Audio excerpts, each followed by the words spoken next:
ఇక్కడ చూసినామంటే తమిళనాడు రాష్ట్రంలో తిరువల్లూరు నియోజకవర్గంలో ఇది పార్లమెంట్ వైజ్గా నేను చెప్తున్నాను.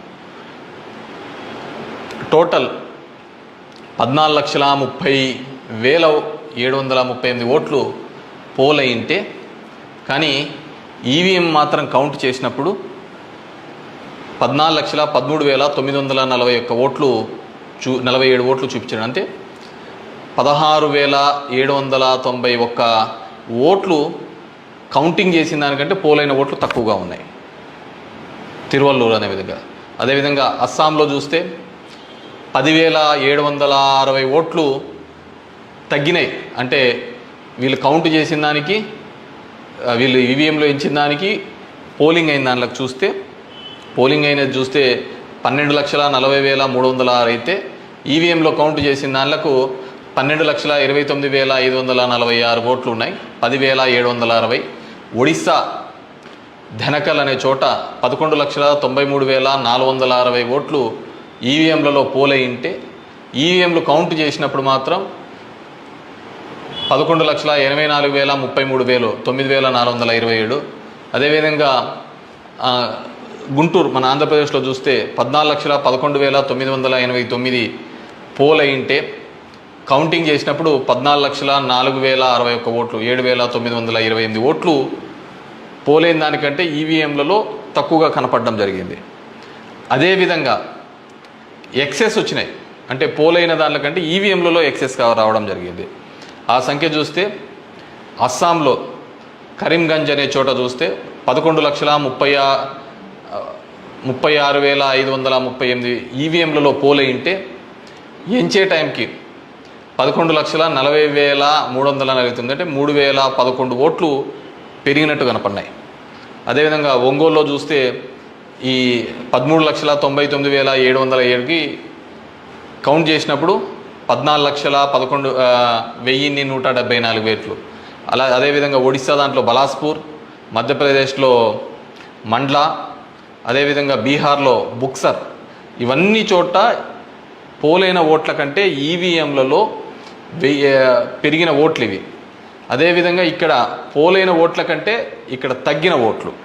ఇది ఓవరాల్గా కూడా చెక్ చేసుకుంటే వచ్చిన విషయం. రెండో దానికి చూస్తే టోటల్ ఈ విధంగా చూస్తే దేశవ్యాప్తంగా 140 నియోజకవర్గాల్లో ఈ విధమైన ఓటు డిఫరెన్సెస్ జరిగినట్టు మొత్తం దీనిలో ఫామ్ 17C దీనిలో చెక్ చేసిన చోట మనము చూడడం జరిగింది. పైకెత్మా. అదేవిధంగా ఈ విధంగా 16,000 ఓట్ల నుంచి ఈ విధంగా చేయడం జరిగింది. మే 25 ఈసీ రిలీజ్ చేసిన దాని ప్రకారము ఒక్క నిమిషం ఇవన్నీ కూడా చిన్నవి మాక్ ఓటింగ్లలో జరిగినవి ఇవన్నీ అని చెప్పేసి వాళ్ళు చెప్పడం జరిగింది. ఇంకా ఏమంటే ఫామ్ 20 ఇంకా ఇంతవరకు ఆన్లైన్లో కూడా అప్లోడ్ కాలే. మామూలుగా ఇవన్నీ ఆన్లైన్లో అప్లోడ్ కావాల్సిన విషయం. ఎందుకో అవన్నీ చెప్పచ్చు, లక్షల మెజార్టీలలో వస్తున్నప్పుడు ఈ 1,000, 2,000, 3,000 ఎందుకు ఈ విధంగా అని చెప్పేసి నేను దానిలో కూడా కొన్ని ఉదాహరణలు చెప్తాను. దీనిలో సంబంధించి చూస్తే మొదటిది ముంబై నార్త్ వెస్ట్ మహారాష్ట్ర దానికి సంబంధించి మొత్తం ఈవీఎంలలో పోలైన ఓట్లు 9,51,580 ఓట్లు మొత్తం పోలైనాయి. కానీ ఈవీఎంలు లెక్కేసినప్పుడు దాంట్లో 9,51,582 ఓట్లు ఈవీఎంలో మాత్రం కౌంటెడ్గా కనిపినాయి. అంటే ఆడ లెక్క చేసిన దానికి దీనిలకు సంబంధించి తేడా కనపడడం జరిగింది. కానీ అక్కడ ఏం జరిగిందంటే శివసేన యూబీటీ అభ్యర్థి డిఫీటింగ్ అమోల్ గజనాన్ అనే అతన్ని 48 ఓట్లతో మాత్రమే అక్కడ ఓడించడం జరిగింది. అదేవిధంగా సెకండ్ కేసులో చూసినాము అంటే జైపూర్ రూరల్లో రాజస్థాన్లో 12,38,818 ఓట్లు ఈవీఎంల ద్వారా పోలయ్యింటే పోలైంటే, కానీ ఈవీఎంలలో లెక్కించినప్పుడు మాత్రం అది 12,37,966 ఓట్లుగా మాత్రమే చేయడం జరిగింది. 852 ఓట్లు అక్కడ కౌంట్ కాలే. 852 ఓట్లు అక్కడ కౌంట్ కాలేదు. బీజేపీకి సంబంధించిన రావు రాజేందర్ సింగ్ అనే అతను ఈ సీట్ని గెలవడం జరిగింది. అతను గెలిచిన దానికి మార్జిన్ 1615 ఓట్లు, 1615 ఓట్లతో ఆయన గెలవడం జరిగింది. 1600, కానీ అక్కడ వచ్చిన తేడా 852. ఇది ఇట్లా మారిపోయినా ఇది ఇట్లా గెలిచిందో అంటే ఆ లోయెస్ట్ మార్జిన్. ఎందుకని థర్డ్ కేసు చూస్తే,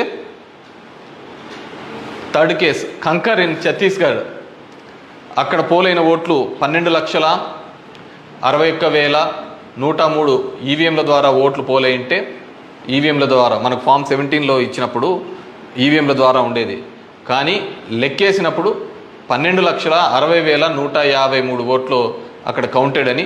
950 ఓట్లు అక్కడ కౌంట్ చేయలే, మిస్ అయినాయి. ఎట్లా మిస్ అయినాయో తెలియటంలే, ఎక్కడ కనపడటంలే. దాని ద్వారా బీజేపీకి సంబంధించిన భోరో రాజ్ నాగ్ అనే ఇతను గెలవడం జరిగింది. 1884 ఓట్లతో గెలవడం జరిగింది ఇతను. Fourth case Farrukhabad in Uttar Pradesh, 10,32,244 EVM ఓట్లు పోల్డ్ అయితే, కానీ ఈవీఎంలలో చెక్ చేస్తే ఫామ్ 17 ఒక విధంగా ఉంది, దీనిలో చెక్ చేస్తే 10,31,740 ఈవీఎం ఓట్స్తో ఉన్నాయి. 460 ఓట్లు కౌంట్ చేయలేదు. ముఖేష్ రాజ్పుత్ అనే అతను గెలిచినది 2,678 ఓట్లతో.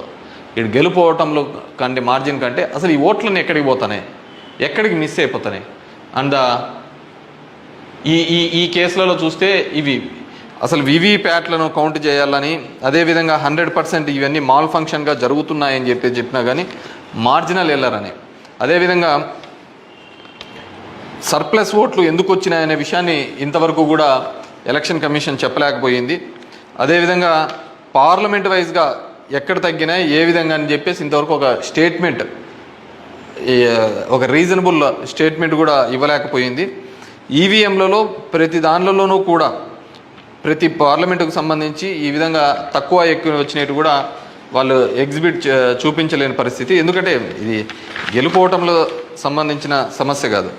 ఎలక్షన్ కమిషన్ ఇంకా ఫామ్ 20 అనేది అప్లోడ్ కాకపోవడం, ఎలక్షన్ కమిషన్ కేవలం ఒక 10 రోజుల ముందు ఎందుకు అతను రిజైన్ చేసినాడు, ఏ కారణాల వల్ల రిజైన్ చేసినాడు, ఎన్నుకునే పద్ధతిలో పాత పద్ధతిని తీసేసి కొత్త పద్ధతి ద్వారా ఎందుకు ఎన్నుకోవాల్సి వచ్చింది, ఎందుకు మిగతా వాళ్ళందరూ కూడా చాలా అర్లీగా ఇది 400 అని ప్రిడిక్ట్ చేస్తూ ఒక భావన చెప్పడం.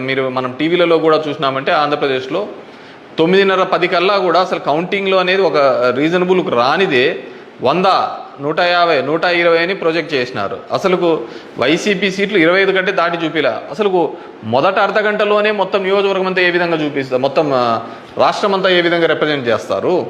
సో ఆ విధంగా రిప్రజెంట్ చేయడానికి ఏంటంటే బేసిక్గా అక్కడున్న ఏజెంట్లు కావచ్చు, అధికారులు కావచ్చు, వన్ సైడెడ్గా పోవడం కోసం ఆ విధంగా చేసినారు. ఆ విధంగానే ఉండడంతో ఆల్మోస్ట్ వాళ్ళందరూ కూడా 10:30 నుంచి బయటికి రావడం మొదలుపెట్టినారు. ఏం జరిగింది అనేది అసలు ఎవరికే కానీ అర్థం కాలేదు. టీవీలలో చూసినాము అంటే అసలు 8:30 అంటే 9:30 కల్లా 100-150 సీట్ల లేక వచ్చేసిన ఎలివేషన్స్ అన్నీ ఇవ్వడం జరిగింది. సో ఏ విధంగా మీడియా ఎలక్షన్ కమిషన్ వెబ్సైట్లలో పెట్టలేదు, అక్కడ ఆ విధంగా ప్రాజెక్టు కాలేదు.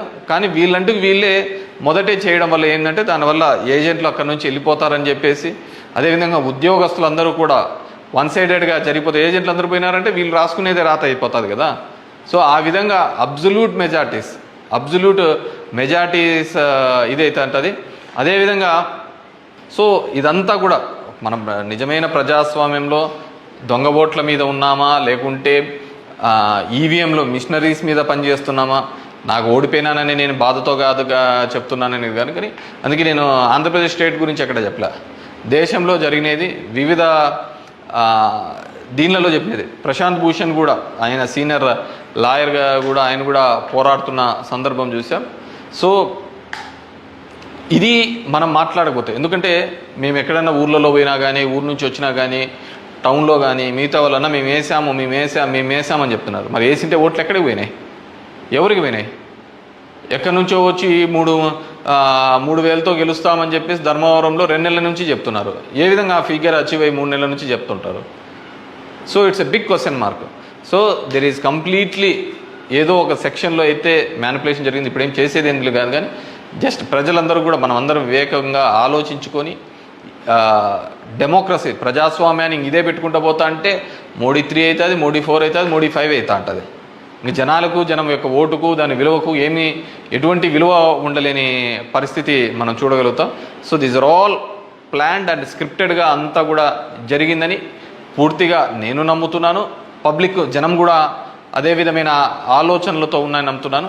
వాట్ ఎవర్ మేబీ నాకు కూడా ఈ 5 ఏళ్ళు కూడా జనాలు మీరు ఇంకా తిరిగినే చాలు, చేసినే చాలు, ఇది చాలు అని చెప్పేసి ఒక బ్రేక్ ఇచ్చినట్టుగా ఉంది. కానీ బ్రేక్ ఇచ్చిన తప్ప నాకు రాజకీయాలు తప్ప వేరేది ఏమీ తెలియదు కాబట్టి డెఫినెట్గా నా గొంతును వినిపిస్తూనే ఉంటాను. అన్ని విధాలుగా కూడా ఎక్కడెక్కడ ఏ తప్పులు జరుగుతున్నా కానీ అది నియోజకవర్గ వ్యాప్తంగా కావచ్చు, రాష్ట్ర వ్యాప్తంగా కావచ్చు, దేశవ్యాప్తంగా కావచ్చు, ఖచ్చితంగా ఇంకా ఇట్లా కాకుండా నేనేం వేరే వాళ్ళను బూతులు తిట్టేది ఇంకోటి ఆ అవసరం లేదు. జనాలకు ఎంతో కొంతమంది కన్నా సరే నాకు తెలిసిన విషయాన్ని షేర్ చేసుకోవాలనేది ఒక ఆలోచన విధానంగా అనుకున్నాను. డెఫినెట్గా ఐ విల్ కంటిన్యూ దట్. ఎందుకంటే చూస్తున్నాం అక్కడక్కడ జరిగినవి ఇవన్నీ కూడా. ఐ వాంట్ టు గివ్ ఎన్నుకున్న ప్రభుత్వానికి కూడా వాళ్ళకు కూడా మనం కూడా ఒక 6 months మనం కూడా టైం ఇవ్వాలి. వాళ్ళు ఏం చేస్తారు, వాళ్ళు ఇచ్చిన మాటను ఏం చేస్తారు, ఏ విధంగా కట్టుబడి ఉంటారు అనేది చూడాలి. ఎన్నెన్నో వాగ్దానాలు ధర్మవరానికి ఇచ్చినారు, రాష్ట్రానికి ఇచ్చినారు, చాలా వాగ్దానాలు ఇచ్చినారు. కాదు అవి ఎంతవరకు నెరవేరుస్తారు, లేదు కేవలం కక్ష సాధింపు చర్యలతోనే మిగిలిపోతారా, ఇవన్నిటినీ కూడా కాలమే సమాధానం చెప్తుంది. సో అప్పుడు end of the day who is the best అనే పద్ధతికి మనం అందరం కూడా మాట్లాడుకుంటామని చెప్పేసి తెలియజేసుకుంటూ ఈ